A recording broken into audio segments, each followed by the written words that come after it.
우리는 2주 전에 한 부자 청년이 예수님을 찾아와서 무슨 선한 일을 하여야 영생을 얻을 수 있겠습니까? 이렇게 질문한 것을 묵상했습니다.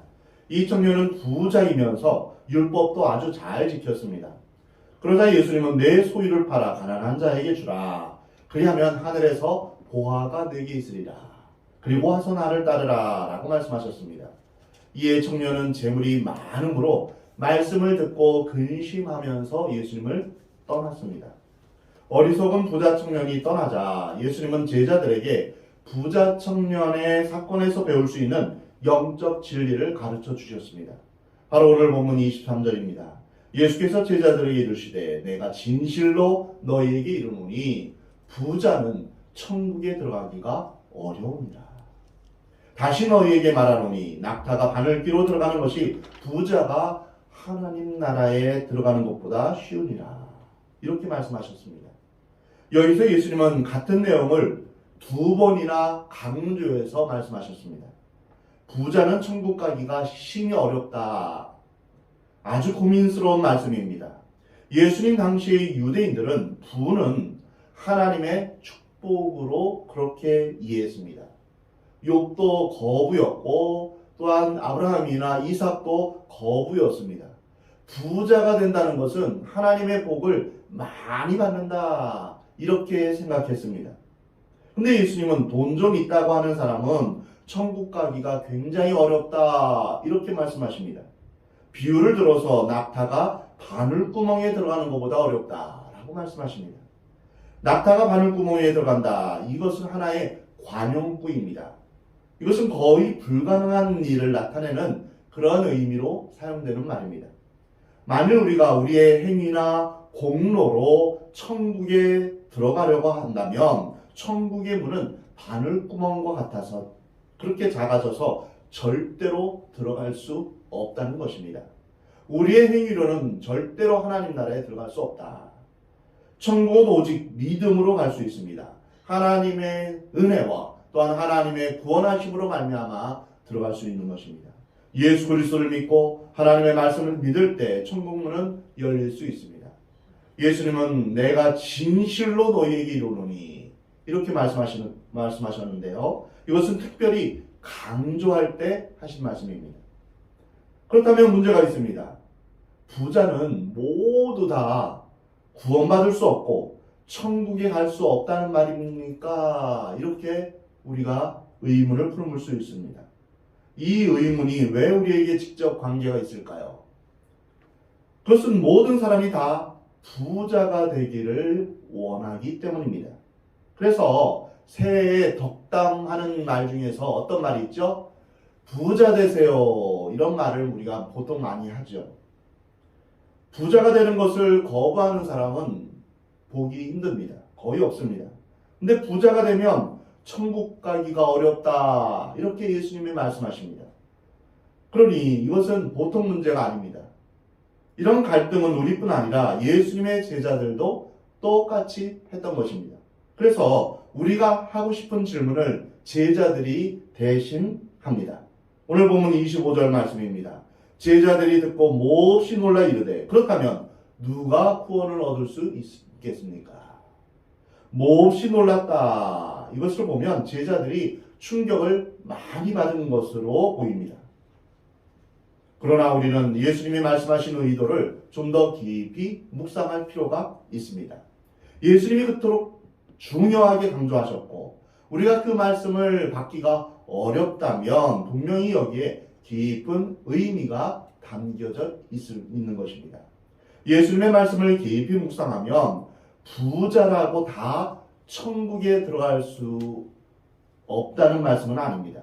그 다음 구절에 사람으로서는 할 수 없으나 하나님으로서는 다 하실 수 있느니라 말씀하십니다. 이로 보아서 부자라고 다 천국에 못 들어간다. 넌 부자니까 안 돼. 이것이 아니라는 것입니다. 그러나 부자라는 것이 물질의 소유라는 것이 우리가 천국 백성 되는데 얼마나 장애가 되는가를 보여주는 말씀에는 틀림이 없습니다. 여러분, 부자가 무엇입니까? 돈을 얼마만큼 가지고 있어야 부자일까요? 10억 이상 갖고 있으면 부자일까요? 대한민국 상위 몇 퍼센트 위로는 부자고 그 아래로는 부자가 아닙니까? 세상에는 가짜 부자들이 많이 있습니다. 당장 사업을 정리하면 빚잔치하고 부도날 사람도 참 많습니다. 그런 사람들도 바깥에서는 재벌이라고 그렇게 말을 합니다.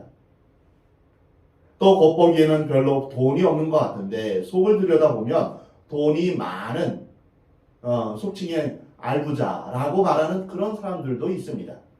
그러니 누가 진정 부자입니까? 우리는 부자라는 말을 좀 더 면밀히 해석을 해야 합니다. 여기서 부자라고 하는 것은 돈의 위력을 아는 사람, 돈의 가치를 아는 사람이다. 이렇게 말할 수 있습니다. 사실 돈이란 하나님 다음 가는 그런 능력을 가진 어떤 실체입니다.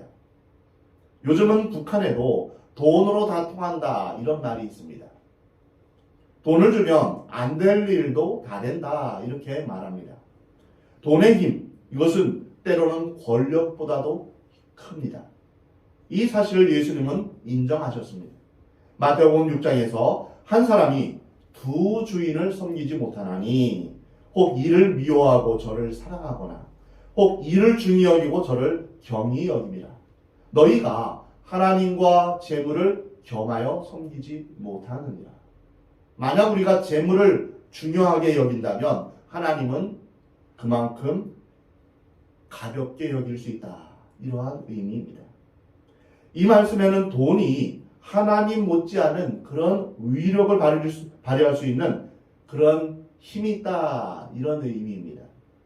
그래서 하나님을 섬기든지 재물을 섬기든지 하라라고 말씀하십니다. 하나님과 재물을 같이 섬길 수는 없다. 이러한 의미입니다. 이 세상에서 가장 힘 있는 신이 있다면 그것은 바로 재물의 신일 것입니다.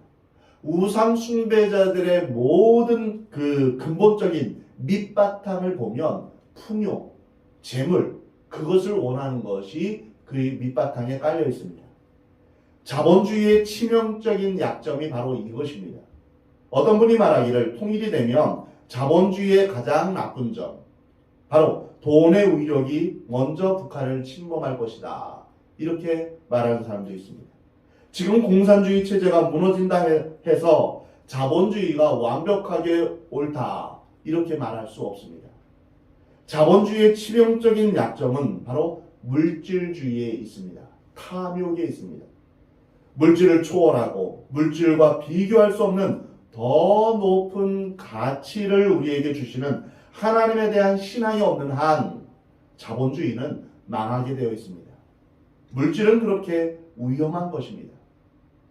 예수님은 사람이 만일 온 천하를 얻고도 자기 목숨을 잃으면 무엇이 유익하리요? 사람이 무엇을 주고 자기 목숨과 바꾸겠느냐? 여기서 온 천하는 바로 물질 세계를 말하고 있는 것입니다.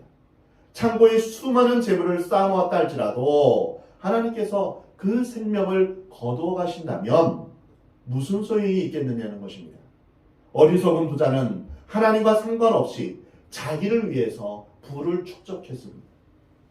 그래서 더 큰 창고를 짓고 이제 편안히 놀고 먹고 쉬자 이렇게 말하는 가운데 하나님께서 어리석은 자여 오늘 밤 내 영혼을 도로 찾으면 내 준비한 것이 누구의 것이 되겠느냐 주님께서 말씀하십니다. 그러나 실제로는 어떻습니까? 물질이 얼마나 놀라운 능력을 갖고 있는지 사람들은 자기의 생명을 주고라도 물질을 택하려고 합니다. 죽어가면서도 돈을 벌려고 하는 것이 바로 인간입니다. 돈이 얼마나 좋으면 인간까지 물건처럼 사고 팔겠습니까? 환경 문제도 그렇습니다. 생명이 죽어간다는 것을 알면서도 돈을 벌려고 환경이 파괴되는 것은 대수롭지 않게 생각합니다.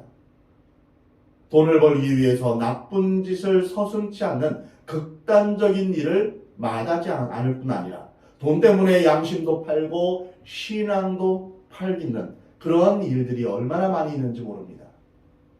디모데전서 6장에서 부하려 하는 자들은 시험과 올무와 여러 가지 어리석고 해로운 욕심에 떨어진다.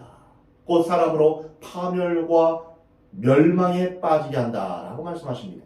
돈을 사랑함이 일만하게 뿌리가 되나니 이것을 탐내는 자들은 미혹을 받아서 믿음에서 떠나 많은 근심으로써 자기를 찔렀도다. 돈은 좋은 것, 귀한 것, 필요한 것입니다. 능력 있는 것입니다. 그래서 우리가 돈을 도구로 삼아서 돈을 잘 사용해야 됩니다. 그런데 돈만을 사랑하면서 돈을 목적으로 삼으면 돈의 노예가 되고 1만 가지 악이 거기에서 나온다는 것입니다. 이것이 돈의 본질적인 속성인 것입니다. 근데 놀랍게도 많은 사람들이 이 돈의 위력을 과소평가하고 있습니다. 그리고 서서히 돈의 노예가 되어가고 있습니다. 마약을 주면 그 사람이 폐인이 되어서 죽는다는 것을 알면서도 돈 몇 푼 벌려고 어떻게 해서든지 마약을 쓰도록 유혹합니다. 생명을 돈과 바꾸는 것들이 오늘날 이 세상의 철학이요 가치관인 것입니다. 예수를 믿는다는 사람들조차도 교회 오면 괜찮다가 예배 끝나고 나가면 세상의 질서에 세상의 가치관에 쉽게 젖어버립니다. 이것을 예수님께서 통렬하게 지적하신 것입니다. 오늘 본문에서 예수님이 말씀하신 부자란 돈이 많은 사람이라기보다는 돈을 하나님처럼 생각하는 사람, 돈의 가치를 최우선으로 생각하는 사람, 이런 사람이 부자입니다. 요한계시록 3장에서 라오디게아 교회 사람들을 볼 수 있습니다. 그 교회 사람들은 스스로 말하기를 나는 부자라, 부유하여 부족함이 없다, 이렇게 말합니다. 시편 23편의 다윗의 고백과 정반대입니다. 여호와는 나의 목자시니 내게 부족함이 없으리로다. 하나님이 나의 목자가 되셔서 부족한 것이 아니라 돈이 많으니 나는 부족한 것이 없다, 이렇게 말하고 있는 것입니다. 그들은 하나님을 의지하지 않고 재물을 의지했던 것입니다. 돈이 있으면 모든 것을 다 할 수 있다, 이렇게 생각한 것입니다. 돈을 최우선 순위로 생각하며 돈을 의지하는 사람이 겸손해질 수 있습니까? 이런 사람이 애통하는 마음을 가질 수 있습니까? 예수님은 심령이 가난한 자가 복이 있나니 천국이 저희 것이며 라고 말씀하십니다. 스스로 부자라고 생각하는 사람은 하나님을 정말 신뢰할 수 있을까요? 돈이면 다 된다고 생각하는 사람은 하나님을 신뢰하기가 정말 어렵습니다. 돈으로 행복을 살 수 있다고 생각합니다. 돈만 있으면 슬픈 일도 물리칠 수 있다고 생각하면 하나님이 필요 없는 것입니다. 놀라운 사실은 돈을 가진 사람은 심지어 예수님도 돈으로 살 수 있다고 생각합니다. 구원도 돈으로 살 수 있다고 생각합니다. 사도행전 8장에서 시몬이라는 마술사는 성령의 능력을 돈으로 살려고 했다가 베드로에게 책망받은 사건이 있습니다. 돈으로 뭐든지 할 수 있다 생각하는 사람들의 위대한 착각인 것입니다. 그래서 돈을 벌려고 일생 동안 집착하는 것이죠. 내가 좀 헌금 좀 하지. 개척교회 하나 내가 후원하고 있지. 이렇게 생각하면서 은연중에 그러면 하나님이 좀 봐주시겠지. 이렇게 생각합니다. 이것이 무서운 함정입니다. 부한 사람은 또한 이 세상에 집착합니다. 하나님 나라를 생각하지 않습니다. 이 세상의 재미를 느끼고 이 세상에 불을 쌓아놓고 희망을 걸고 있는 사람은 하늘나라를 망각하기 쉽습니다. 예수님이 오시는 것 그렇게 반갑지 않습니다. 예수님 좀 천천히 오세요. 제가 좀 즐기고 나서 좀 오세요. 이렇게 말합니다. 보이는 것에 집착하여 보이지 않는 하나님은 잊어버리는 것입니다. 정말 이 세대는 하나님의 은혜를 간절히 원하며 하나님의 인재를 갈망하는 하나님을 만나고 싶은 열망이 있는 사람이 얼마나 있을까요? 몇이나 있을까요? 혹시 우리 가운데 나는 돈에 목마릅니다. 돈을 갈망합니다. 조금만 더 벌기 원합니다. 이렇게 말하는 사람이 있습니까? 아니면 하나님에 대한 간절한 목마름이 있습니까? 하나님을 만나고 싶습니다. 하나님을 찾고 싶습니다. 하나님의 인재를 경험하고 싶습니다. 이러면서 새벽마다 또 금요일마다 주님 앞에 나와 주님을 간절히 찾고 있습니까? 이 세상에 돈의 노예가 된 사람이 정말 많이 있습니다. 교활한 사람은 자기가 돈의 노예가 되었다는 사실을 숨기면서 살아갑니다. 실제로는 돈의 노예지만 그것이 자존심 상하니까 아닌 것처럼 숨기면서 열심히 돈을 찾습니다. 교회도 다니고 직분도 있습니다. 누구보다도 교회를 잘 섬깁니다. 그러나 예수님은 속지 않으십니다. 문제는 돈의 양에 있는 것이 아니라 돈을 생각하는 태도에 있는 것입니다. 돈보다 하나님을 더 가치 있게 여기는가? 아니면 하나님보다 돈을 더 가치 있게 생각하는가? 이러한 태도입니다. 부자가 천국에 들어가는 것이 낙타가 바늘구멍에 들어가는 것보다 어렵다. 이 예수님의 말씀을 이런 시각으로 이해해야 됩니다. 충격을 받은 제자들에게 예수님은 놀라운 대답을 하십니다. 예수께서 그들을 보시며 이르시되 사람으로서는 할 수 없으나 하나님으로서는 다 하실 수 있느니라. 이 말씀은 제자들의 물음에 대한 대답도 되지만 다른 원칙에 있어서도 적용이 됩니다. 사람은 불가능하지만 하나님은 하실 수 있다. 이 말씀은 인간의 본질로 보면 돈의 위력과 유혹에서 벗어날 인간은 한 사람도 없다는 것입니다. 돈 싫어하는 사람은 아무도 없습니다. 돈의 유혹에 굴복하고 또한 돈의 유혹에 넘어지는 것이 인간의 본질입니다. 아무리 수양을 하고 도덕과 윤리가 탄탄해도 다 돈에 넘어간다는 것입니다. 사람으로는 할 수 없다는 것입니다. 그러나 하나님은 하실 수 있다는 말은 그럼에도 불구하고 어떤 부자들에게는 성령이 많으면 재물보다 하나님을 더 귀하게 여길 수 있다는 것입니다. 세상에서는 새해 부자 되세요 이렇게 덕담을 나눌 수 있습니다. 그러나 우리가 말씀을 잘 기억하며 부자가 되어야 됩니다. 부자가 되지 말라는 것이 아닙니다. 돈을 많이 벌어서 하나님을 위해서 잘 사용할 수 있어야 합니다. 오늘 이 본문 말씀에서 우리가 일부러 가난해질 필요는 없습니다. 열심히 일해서 하나님이 주신 지혜로 돈을 많이 벌 수 있습니다. 그러나 돈의 함정에 빠진다면 돈이 목적이 되고 돈이 우상이 되고 우리가 돈의 노예가 된다면 돈을 안 버니만 못하는 것입니다.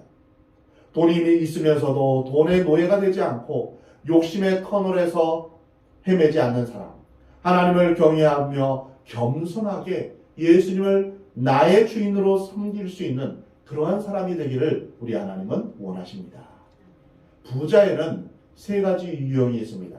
첫 번째는 철저한 돈의 노예로서 구두쇠형입니다. 돈이 한번 들어가면 자기 소주머니에 들어가면 죽어도 안 나오는 사람입니다. 가난한 자에게나 불쌍한 사람에게 아주 냉정한 철저하게 돈을 우상으로 삼고 살아가는 사람입니다. 두 번째는 돈의 위력으로 다른 사람을 조종하려는 사람입니다. 아주 교활하고 사특한 사람입니다.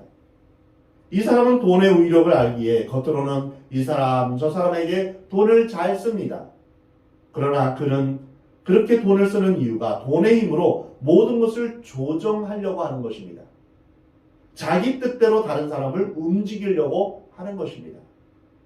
돈을 이용해서 자기 사람을 만드는 것입니다. 세 번째는 하나님 앞에 붙잡혀서 하나님이 주신 재물을 잘 관리하고 이름도 빚도 없이 하나님께서 기뻐하시는 일을 하는 사람입니다. 돈의 주인이 내가 아니고 하나님이심을 고백하며 하나님 앞에 묻고 하나님이 원하시는 대로 돈을 사용하는 사람입니다. 말씀 안에서 순종하며 돈을 선하게 사용하는 것입니다. 돈을 선하게 사용한 후에는 자랑하지도 않습니다. 내세우지도 않습니다. 내가 이거 했다 이렇게 자랑하지도 않습니다. 부자였던 삭개오, 아리마대 요셉, 니고데모 등이 바로 그러한 사람들입니다. 예수님의 말씀을 듣고 제자들은 충격을 받아서 한동안 말을 잊었을 것입니다. 그러다가 베드로가 굉장히 유치한 질문을 하나 합니다. 이에 베드로가 대답하여 이르되 보소서 우리가 모든 것을 버리고 주를 따라 싸운데 그런즉 우리가 무엇을 얻으리까? 바로 전에 베드로는 부자 청년이 고민하여 떠나는 것을 보았습니다. 그 순간 베드로는 신앙적인 우월감에 사로잡혔습니다. 그렇지, 나는 주님을 안 떠났지 하는 생각을 했던 것입니다. 그래서 이런 질문을 했던 것입니다. 주여, 우리는 모든 것을 버리고 주를 따랐습니다. 실제로 배를 버리고 아버지를 버리고 그리고 예수님을 따랐던 것입니다. 우리가 무엇을 얻으리까? 그러나 예수님은 베드로의 이런 유치함을 책망하지 않으시고 놀라운 말씀을 해주십니다. 오늘 본문 28절입니다. 예수께서 이르시되 내가 진실로 너희에게 이르노니 세상이 새롭게 되어 인자가 자기 영광의 보좌에 이를 때 앉을 때 나를 따르는 너희도 12보좌에 앉아 이스라엘 12지파를 심판하리라. 예수님을 위해 모든 것을 버리고 포기한 사람, 주님을 위해 살기로 결심한 사람은 12보좌에 앉게 해주시고 12지파를 심판하는 그런 지위를 주신다라고 말씀하십니다. 비록 물질의 부요와 세상의 권력과 명성과 지위는 없을지라도 세상적으로 박수를 받는 사람이 아닐지라도 주님을 위해서 자신을 헌신한 사람에게는 예수님의 영광의 자리, 영원한 영광에 이르게 된다는 것입니다. 예수님과 동일한 권세를 주신다는 것입니다. 바로 이것이 세상의 가난함이 하나님 나라의 부유함으로 바뀌는 것이며 세상에서 예수님을 위해서 받는 고난이 하나님 나라의 풍성함을 우리에게 주시는 약속의 말씀입니다. 사랑하는 성도 여러분, 여러분은 무엇을 선택하시겠습니까? 세상에서 부유하고 하나님 나라에서는 비참하게 사시겠습니까? 세상에서는 가난하게 살더라도 하나님 나라에서 영광스럽게 영원토록 그 영광을 누리며 사시겠습니까?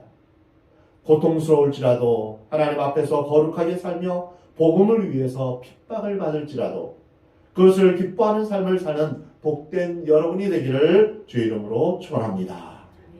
또 내 이름을 위하여 집이나 형제나 자매나 부모나 자식이나 전토를 벌인 자마다 여러 배를 받고 또 영생을 상속하리라. 어떤 사람은 이 말씀을 악용합니다. 자신이 복음에 헌신했기에 부모에게 안부도 안 묻고 전화도 안 합니다. 부모를 섬기지도 않습니다. 그 이유가 오늘 본문 말씀처럼 오늘 본문 29절 말씀처럼 부모까지 내가 다 버렸기 때문이다. 내가 예수님 앞에 다 헌신했기 때문에 나는 내 부모도 자식도 다 버렸다. 이렇게 말합니다. 이것은 잘못된 것입니다. 우리는 부모나 형제, 친척을 돌봐야 합니다. 이 말씀의 진정한 의미는 무엇입니까? 부모, 형제, 자식, 전토, 이것은 보통 사람들이 세상을 살아가면서 굉장히 중요하게 생각하는 그런 대상들입니다. 집 한 칸 얻기 위해서 우리가 얼마나 고생을 합니까? 어떤 사람은 핏줄에 자기 식구에 강한 집착을 보입니다. 우리는 대부분 그렇죠. 땅도 무척 중요하게 여기는 사람도 많습니다. 이 말씀은 우리가 소중하게 여기는 그것보다도 주님을 위해 내 삶을 드리는 헌신에 우선순위를 두라, 이 말씀입니다. 그런 사람은 자신이 포기한 것과 비교할 수 없는 여러 배의 축복과 보상을 받을 것이다. 영생을 상속받게 될 것이다 라고 말씀하십니다. 과연 우리는 이러한 것들을 담대하게 포기할 수 있습니까? 내 삶의 중요한 대상들, 어쩌면 나는 이러한 것들을 위해서 교회에 나왔는지도 모릅니다. 내 자식, 내 직장, 내 집, 내 인생의 길을 보호받기를 원해서 그것이 중요해서 하나님 앞에 나와서 기도하고 예배드릴지도 모릅니다. 교회를 잘 다니는 어떤 사람이 있습니다. 그는 가정과 직장 생활이 원만합니다. 이웃도 잘 섬깁니다. 가난한 자를 잘 돕습니다. 그렇다면 그는 완성된 신앙을 가진 사람일까요? 어떤 사람은 교회 와서 열심히 성경 공부도 하고 전도도 하고 헌금도 잘 냅니다. 남보다 시간을 많이 내고 남보다 힘을 내서 열심히 봉사합니다. 그렇다고 그 사람의 헌신이 완성된 것일까요? 아닙니다. 그것으로 완성된 것이 아닙니다. 더 온전한 헌신을 하나님께서는 원하십니다. 예를 들어 온전한 헌신이란 이런 것입니다. 과거에는 주님을 위해서 시간을 내드렸습니다. 주님을 위해서 헌금도 하고 봉사도 했습니다. 그런데 그 시간과 돈과 힘과 재능의 주인이 누구였습니까? 나입니다. 내 시간이고 내 돈이고 내 재능입니다. 내 재능을 제공하면 세상에서는 돈을 많이 벌 수 있는데 그것을 교회 와서 무료로 제공하니까 신앙이 아주 좋은 것처럼 보입니다. 천국은 돈으로 살 수 있는 것이 아닙니다. 우리는 구원을 받을 수 없었던 자였는데 하나님의 전적인 은혜로 구원을 받은 것입니다. 우리를 사랑하신 그 사랑에 우리는 감격해서 감사함으로 헌신하는 것입니다. 그러나 하나님의 기준에는 늘 미치지 못합니다.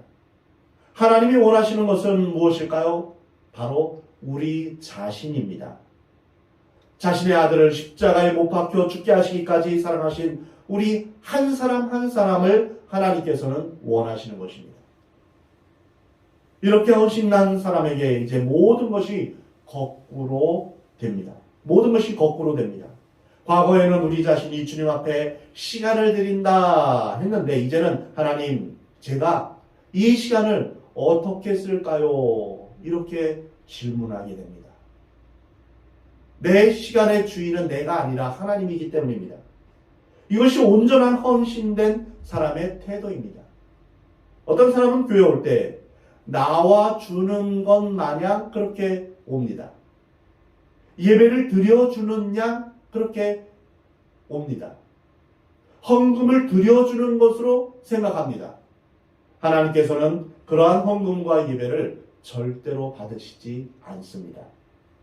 우리의 예배와 예물은 전적으로 하나님께서 주신 어마어마한 은혜를 생각하면서 너무나 감사해서 다 보답을 할 수 없지만 그 은혜에 감격해서 드리는 것입니다. 그리고 내 것이 아니라 하나님 것인데 하나님께서 내게 맡겨주신 것이다. 그 중에 일부를 주님 앞에 드립니다.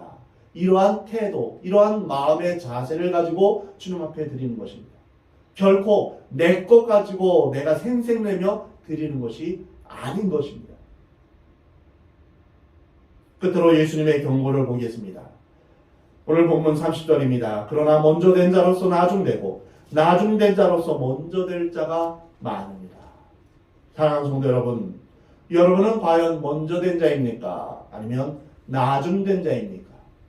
먼저 믿고 먼저 헌신한다고 우월감에 빠져서 교만하지 말라고 제자들에게 경고하십니다. 나중 믿는 자가 훨씬 더 큰 믿음으로 봉사하고 희생할 수도 있다. 이런 의미입니다. 주님은 우리가 하나님 앞에 헌신된 사람이 되기를 하나님은 원하십니다. 12보좌에 우리를 앉히시고 심판날에 우리와 함께 열방을 심판하시기를 하나님은 원하십니다. 우리가 주님과 함께 왕노릇하기를 하나님은 원하십니다. 우리가 주님을 위해 포기한 것과는 비교할 수 없는 엄청난 하늘의 축복으로 우리에게 복 주시기를 하나님은 원하십니다. 우리에게 영생을 상속하시기를 하나님은 원하십니다. 사랑하는 성도 여러분, 모든 것을 버리고 주님을 따랐던 제자들처럼 여러분들도 온전히 주님을 따르기를 주의 이름으로 축원합니다. 여러분의 일터에서, 여러분이 처한 상황에서 예수님이 나의 주인이심을 고백하며 그 주님 앞에 순종하며 살아가기를 우리 주님은 원하십니다. 나의 시간, 나의 물질, 나의 생명, 나의 모든 것은 내 것이 아니라 하나님 것임을 여러분 고백하시기 바랍니다. 그리고 하나님 앞에 물으며 사용하시기 바랍니다. 우리의 가정의 주인은 예수 그리스도시요, 우리의 교회의 주인은 예수 그리스도시며 우리의 삶의 주인은 예수 그리스도이심을 고백하시기 바랍니다. 나더러 주여 주여 하는 자마다 다 천국에 갈 것이 아니다. 주여라는 말은 무엇입니까? 나는 주님의 종입니다. 이런 뜻입니다. 종은 소유권이 없습니다. 주권이 없습니다. 내 마음대로 할 수 없습니다. 내 것이라고 주장할 수 있는 것이 아무것도 없습니다. 그런데 예수님을 주여라고 고백하면서 내가 주인이 되어서, 내가 왕이 되어서 내가 모든 것을 좌지우지한다면 그것은 예수님을 주로 고백하는 삶의 태도가 아닌 것입니다. 진정 예수님을 주님이라고 고백한다면 우리의 삶의 모든 주권을, 소유권을 주님 앞에 내어드려야 됩니다. 그리고 주님이 원하시는 것이 무엇인지 물으며 우리가 살아가야 할 것입니다. 그래서 주님 앞에 온전히 헌신된 자로서 영생을 상속받고 영원한 하나님 나라의 복을 받게 되는 복된 여러분의 삶이 되기를 우리 주님은 원하십니다.